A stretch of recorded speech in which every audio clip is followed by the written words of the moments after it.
در یه شهر کوچک روستایی که همه از استخراج سنگ پول در می آوردن، یه مرد جوان مسیر متفاوتی رو انتخاب کرد. در حالی که بقیه کل روزشون رو صرف کندن و فروش سنگ به کارگاه‌های ساختمانی می‌کردن، اون به دنبال سنگای خاص بود. سنگایی با شکل‌های عجیب و منحصر به فرد. اون بر اساس کمیابی سنگا رو می‌فروخت، نه وزن. مشتریهاش کلکسیونرهای ثروتمند و علاقه‌مندان به طراحی داخلی بودن که حاضر بودن پول زیادی برای این مدل سنگای خاص بدن. 1 سال بعد، در حالی که بیشتر مردم هنوز در کانکس‌های قدیمی زندگی می‌کردن، اون تونست خونه و ماشین بخره. ناگهان همه چیز عوض شد.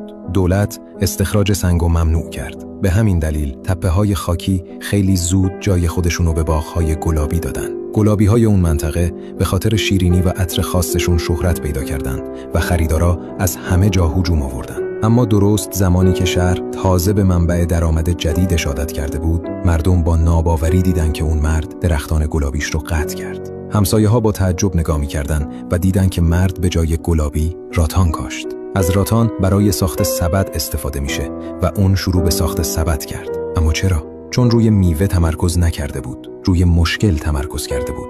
فروشنده‌های گلابی سبد محکمی برای حمل محصولاتشون به شهر نداشتن و ایده سبد با استقبال زیادی روبرو شد. 5 سال بعد اون اولین کسی شد که تونست در شهر یه آپارتمان بخره. داستان زندگی اون مرد توجه یه میلیاردر رو جلب کرد و تصمیم گرفت برای دیدن مرد جوان سفر کنه. اما وقتی رسید ناامید شد. دید که اون مرد جوان درگیر یه جنگ قیمتی با فروشگاه رقیب شده. فروشگاه اون کت و شلوار رو $500 میفروخت. فروشگاه روبرویی قیمت رو به $450 کاهش داد. مرد در کمال ناباوری قیمت رو به $900 افزایش داد. رقیبش قیمت رو به $300 رسوند. 1 ماه بعد مرد جوان فقط 60 دست کت و شلوار فروخته بود، اما فروشگاه رقیب 800 دست و به نوعی برنده این رقابت شد.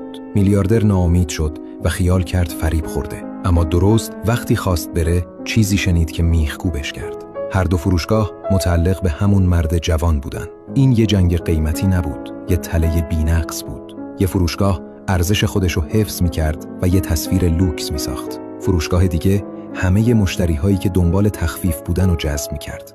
اون مرد جوان رقابت نمی‌کرد، کل بازی رو کنترل می‌کرد. میلیاردر فوراً بهش یک فرصت شغلی عالی با حقوق نجومی پیشنهاد داد و ازش پرسید چطور به همه اینا رسیدی؟ مرد جوان لبخند زد و گفت پول تأثیرگذارترین چیز نیست. تأثیرگذارترین چیز در دنیا طرز فکرته. اگه رشد رو دنبال نمی‌کنی، احتمالاً دیگه هیچ وقت ما رو نمی‌بینی. ولی اگه این کار رو انجام میدی، تبریک میگم. تو هر روز در حال رشدی.